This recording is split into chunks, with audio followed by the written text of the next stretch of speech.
السلام عليكم ورحمة الله وبركاته. معكم أم ريهام من قناة المرأة الطموحة، القناة التي تجمع بين الطبخ والخياطة والنصائح اليومية وحتى الأخبار حصرية أحيانا، يعني كله فيما يخص المرأة.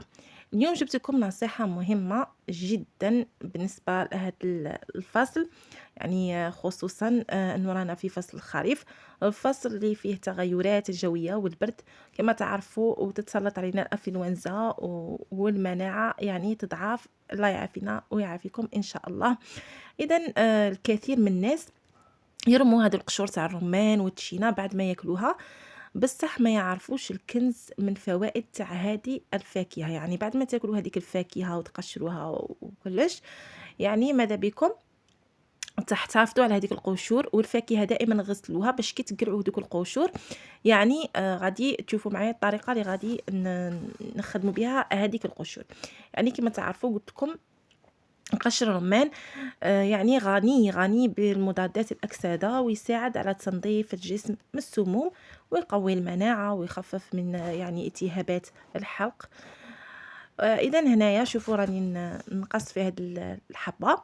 شوفوا الرمان كي هي نورمالمون سبحان الله ربي خلقه، حنا نقولوا هذيك الشحمه تاع الرمان، هذاك الليفه الصفراء اللي تجي في الوسط كما تشوفيها، انا دوك ما غاديش نديرها. لكن اللي راه باغي ياكل الرمان هو يتكل بهذيك سبحان الله ربي خالق فيه الحلو والمر هكا، باش هذاك الحلو يغطي على هذيك المروريه عفوا تاع الحبه تاع الرمان تاعنا، وناكلوها كلا بغيتي يعني تدي افاده مليح ليستوما مليح. كيما نعرفوا حنا كثر كاع يعرفوا باللي مليح فقط ليستوما، لكن هو فيه فوائد عظيمه، مليح للقلب، مليح للخلايا تاع البشره، مليح للتجميل، مليح للشعر، مليح يعني حتى تصبغي به شعرك، مليح في بزاف صوالح. حتى تشينا هنايا انا راني غاسله، شوفوا الفاكهه تاعكم لازم تغسلوها. انا قلعت لها داك الشابو تاعها وغادي نقي تشينا تاعي عادي، وكي غادي نقي هذيك التشينا هذوك القشور تاع البرتقال يعني ما لازمش تقيسوهم. هنايا انا هذه الفاكهه ولادي ما ياكلوهاش، يعني شندير نروح نطحنها لهم في بلاندر ولا ميكسور. يعني عندك بلاندر طحنيها، عندك ميكسور طحنيها، ما عندكش كاع في المولينكس عادي تغسلي المولينكس تاعك غايه وتروحي ترحي هذه المكونات وتعطي لولادك اوجي. انا هنا خلطت لهم معاه الحليب هكا باش يشربوه ما يفيقوش كاع للبنه تاع الرمان، باسكو ولادي لا غالب كما تعرفوا كاع ولادنا ما يبغوش كثره، كاع ما يبغوش الرمان. شوفوا هنايا هذه تشينا راني غاسلتها وكاع غادي نقيها، يعني كل ما يعني أنا ماشي نقي كاع الكميه، ولا زعما راني نقول لكم باللي كل خطوه وين ما تقروا هذوك القشور ما تقيسوهمش، لازم تكونوا غاسلين الفاكهه تاعكم هكا باش هذوك القشور تروحوا تدبروا ان بلا ولا باش تيبسوه. يعني هنا غادي نيبسوا هادو القشور ان شاء الله. دوك تشوفوا يعني الطريقه وكيفاش ولاش مليح ولاش يصلح وكلش. هو هنايا التشينا مليحه بزاف اللي راهم باغيين ينقصوا من كرشهم فقط، يعني تقلع السيلوليت. القشور تاع التشينا يقلعوا السيلوليت هذاك اللي في الكرش، وسبحان الله يعني بدون رياضه، بدون يعني ريجيم، بدون يعني فقط هي الطريقه كيفاش خاصك تشربيه. شوفوا يعني الجمال تاع الصحن تاعي، يعني والله ما شاء الله، والله سبحان الله. خلق الله سبحان الله العلي العظيم، ما شاء الله، والله ربي النعم تاعه كثيره. شوفوا هنا انا ديجا كنت هادو طحنتهم من قبل، عفوا كنت من ديجا ميبستهم من قبل. انا هنا ما ابارتمون ما كاش وين حوش ولا، لكن عادي عندي تاقه الشومبره تاعي، يعني الشمس تضرب فيها كاع النهار، دايرتهم تما في التاقه ومخليتهم. هنايا وين ما نقشر هكا زعما راني نوري لكم بلي ماشي شرط تقشري كاع الكميه، وين ما نقشر بعد ما نكون غاسله ديك الفاكهه تاعي وكاع نجي نحطها مع هادو ونديرها يعني تزيد تنشف.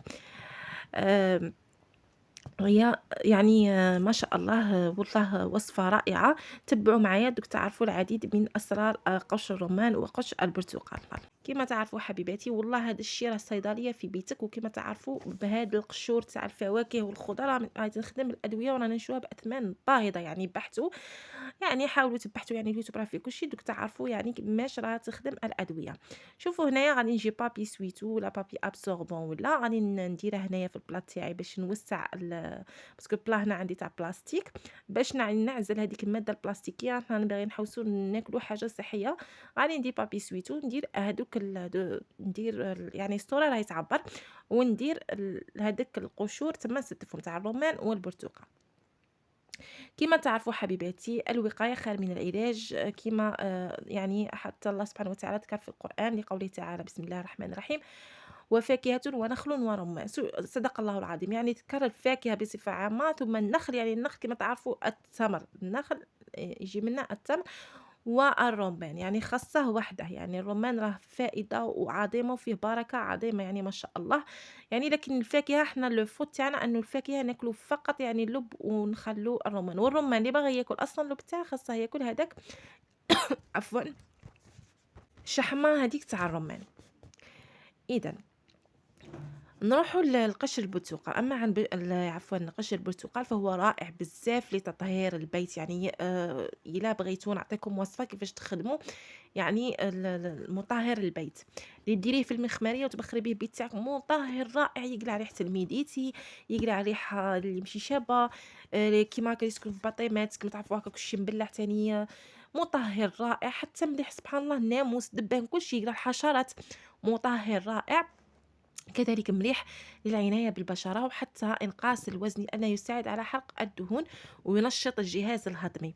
يعني هذه بالنسبة لقشور البرتقال، راه ما شاء الله يعني رائع. حتى قشور الليمون، كي تنقوا الليمون كذلك خاصكم تحتفظوا بالقشور تاعه.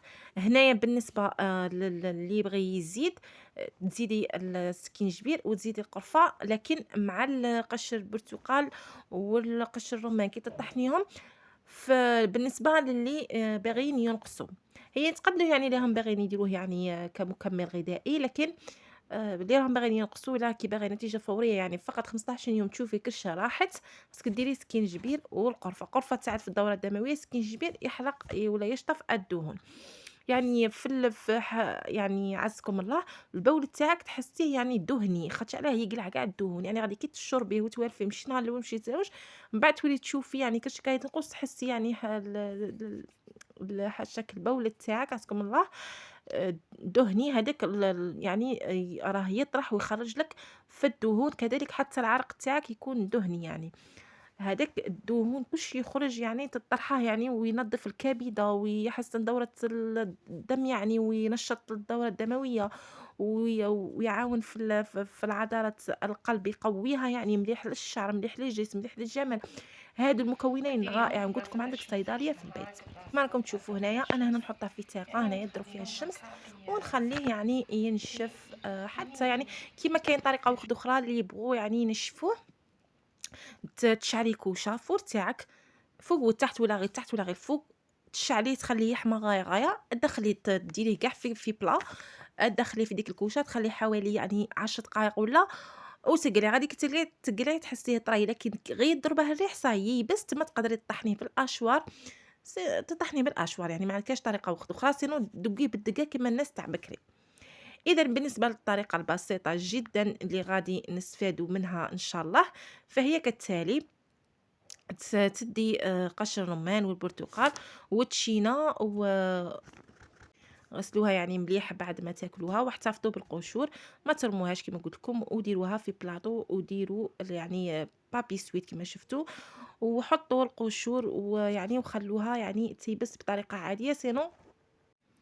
سينو ديروها يعني نشفوها في الكوشه يعني.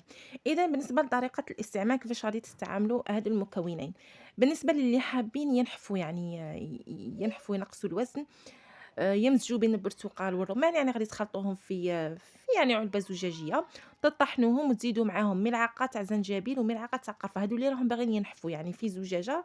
المكونات هادو بعد ما تطحنوهم ديروهم في علبة زجاجية وتزيدوا معاهم القرفة والزنجبيل. القرفة تحسن يعني تنشط الدورة الدموية، كي اللي راك ديري في سبور كي نديرو سبور حنا باش يعني الدورة الدموية تنشط دقة القلب تزيد يعني، ويكون كاين حرق للدهون. مع الزنجبيل يعاون حرق الدهون، مع هاد المكونين كذلك حريق للدهون. يعني في العديد من الوظائف، يعني يعاون جميع وظائف الجسم، يعني القلب، الكبدة، الرية، يعاون مطهّر، منظّف يعني داخلي، منظّف خارجي، مليح للبشرة. يعني عطا الله ما عندك ما ديري به. يعني إلا بغيتو فيديو يعني للاستعمال التجميلي كتبوا لي في التعليقات ندير لكم كيفاش تستعملوه في الطريقة التجميلية. بالنسبة للشعر كيفاش تصبغي به شعرك، بالنسبة للرمان كيفاش يعني تقدّي ديري به ماسكات، كيفاش كتبوا لي فقط في التعليقات.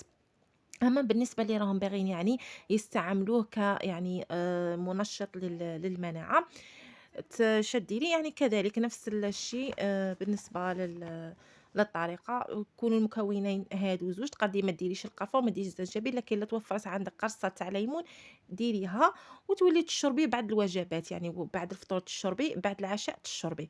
أما اللي راهم باغيين ينحفوا قلت لكم تشربوا الصباح هذاك الكاس الصباح، يعني تغلي الماء وديري هذوك المكونات ال4 زنجبيل، قرفة، ورمان، وبرتقال، ديريهم في هذاك الماء المغلي، وتخلّيهم تغطّيهم وتشربيهم صباح على الريق 15 يوم وردي لي خبر كيفاش غادي تنقصي.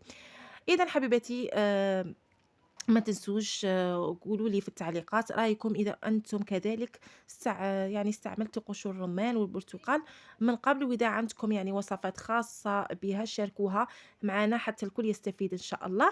وما تنسوش حبيباتي دعمكم يعني للكثير. أنا يعني راني أكثر من عامين على اليوتيوب ونخدم وباغي يعني نكبر قناتي بفضلكم إن شاء الله حبيباتي، وإن شاء الله يعني ما إن شاء الله هذا التعب ما يعني ما يروحش هباء منثورا. ما تنسوش تضغطوا على زر الإعجاب والاشتراك في القناة، في قناة المرأة الطموحة، وفعلوا يعني زر الجرس باش يوصلكم كل جديد. نقدم فيديوهات يعني متنوعة، طبخ، خياطة، تعليمية، نصائح، وحتى مواضيع حصرية ومفيدة. إذا إن شاء الله يعني نواصل مع بعض طريقة يعني طريق إلى النجاح، وكل يوم نتعلم حاجة جديدة ونفيدوا بعض. دمتم بصحة وسلام، إلى اللقاء في فيديو جديد إن شاء الله على قناة المرأة الطموحة. يعني ما تنسوش هذه الوصفة راهي رائعة رائعة رائعة، ننصحكم يعني تجربوها سيرتو اللي راهم باغيين ينحفوا، والله جربيها حبيبتي. عندك 15 يوم صباح كي تنوضي تغلي هذاك الماء طبخيه غاية، طبخيه كي يطبخ تروحي ديري هذوك المكونات 4 راني نعاود نكرر لكم حبيباتي، تروحي ديري قرفة، الزنجبيل، تكوني مخلطتهم ديجا في بقالة بعد ما يتهادوا كاع طحنيهم كاع كونوا يبسوا طحنيهم، يعني إلا بغيتي بالخف يعني يوجدوا روحي ديريهم يعني في الكوشة طحنيهم، خلطي معاهم القرفة والزنجبيل، ولي تشربي كل يوم صباح و15 يوم وشوفي النتيجة. واللي راهم باغيين يديروها كمكمل غذائي ننصحكم بقشور الرمان وقشور البرتقال تطحنيهم مع بعض كل يوم، يعني ديري فيه بقالة كبيرة ولا قراطة 5 يوطرو ولا ديريها في فريجيدان دايما كي يجي تشربي بعد العشاء وبعد الفطور. إلى هنا أقرأكم مني السلام، السلام عليكم.